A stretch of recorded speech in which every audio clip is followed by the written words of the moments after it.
English Senior, July 1997. Get ready.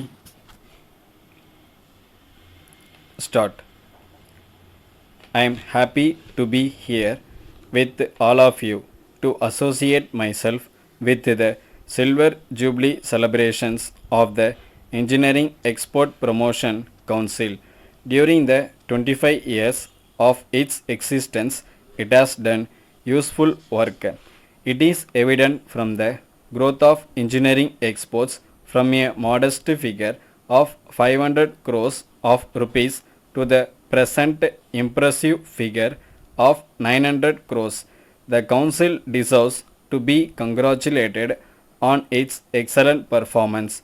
During the last 3 decades, the country has made good progress in the development of agriculture and industry and in building up the infrastructure for a wide range of services.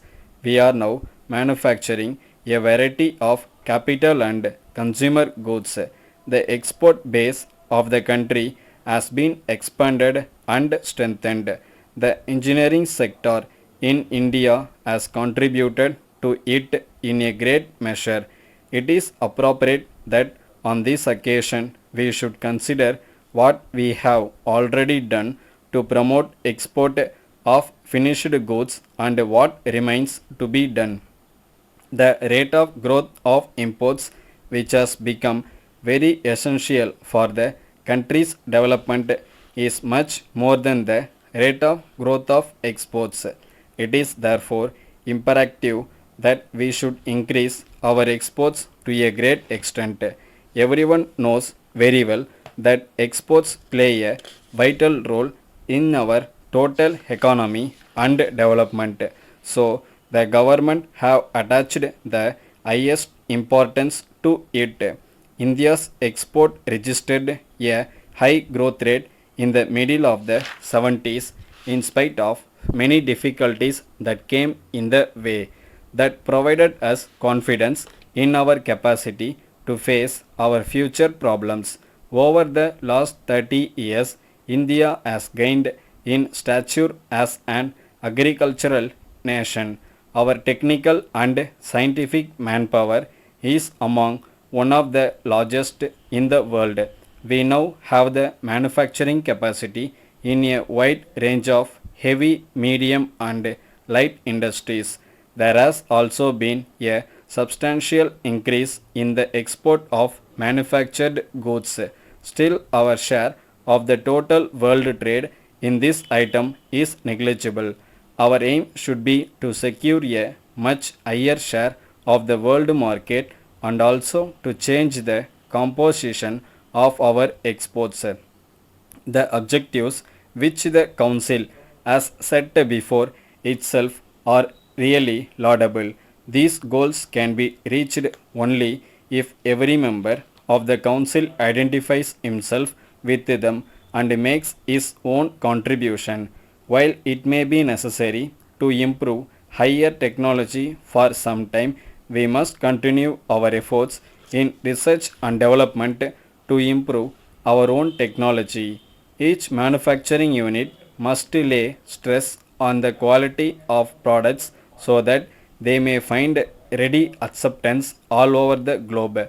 The success of any effort for sustained export drive depends on our exporters' actual performance of contracts which they have been able to secure. Quality consciousness has to be a part of the culture with our producers and exporters. It may be difficult to find excuse for inferior quality goods, but the buyer is not interested in knowing why he has received the inferior quality goods. He is only interested in getting the goods of the highest quality. So, I would urge upon you to maintain the equality of your goods at all costs. The satisfied customer is the best publicity that an exporter and his country can have. I am grateful to the Minister for Communication and your council for inviting me to this function today. You will have to play a very important role in the industrial growth of this country. I am quite sure you will continue to maintain it in future. Thank you. Letter from Lakshmi Enterprises Madurai to the General Manager Mrs.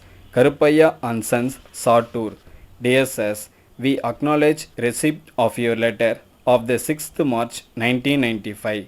We are very much pained to note that our salesman has not behaved as he sold with your representative what he came to our firm to make certain inquiries.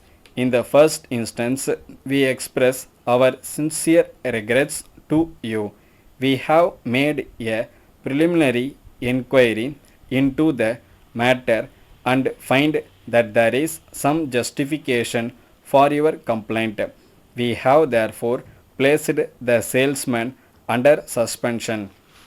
We also propose to take suitable disciplinary action against him after a detailed inquiry into the matter. As per our service rules, if the charge is proved beyond doubt, he is even liable for dismissal from service. We take this opportunity to assure you that such incidents will not recur in future. We have warned our other members of the staff that they are expected to extend the maximum courtesy to our customers and that any lapse on their part will be seriously viewed. We know that the success of our business depends to a great extent on the satisfaction of our customers. Under the circumstances, we request you to treat the matter as closed. We hope and trust that you will continue to patronize us in future. We assure you of our continued cordial, prompt and dependable service at all times. Yours faithfully, Stop.